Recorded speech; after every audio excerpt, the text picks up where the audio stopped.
Guys, good afternoon! Uwi na tayo. Ang init ng panahon. Ngayon guys ay alas 5:27 na ng kahaponon dito sa Saudi Arabia. Uwi na tayo guys. Ngunit maglalakad. Ang init. Alam nyo guys, anong oras na dito? 5:27. Tingnan nyo guys. Araw. At saka yung moist ng hangin guys ang mainit dito. Kagaya nito yung gumagalaw na puno. Yan.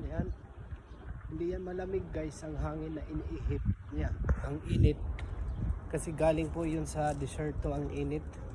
Kaya ang init ng Saudi Arabia dito sa hangin. Tatangay yan Ay mahangin siya. Yung humahampas sa mukha. Mainit. Yan mahangin. Dati na yung buhok ko gumagalaw ang puno. Hindi malamig ang hangin niyang simoy ng hangin guys, mainit. Para kang nasa like example yung naglitson kayo ng baboy. Ganun po ang simoy ng init ng hangin dito. Ganun po ang temperature niya kainit. Yeah. Ganun dito sa Saudi guys. Kaya ako namumula mukha ko. Isay para si Bill Tumbling. Yan to guys.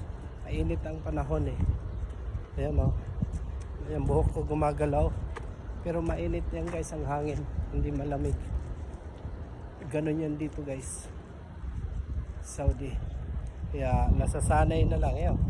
Pumupula ang mukha ko pag initan. Hangin lang guys ang dito mainit.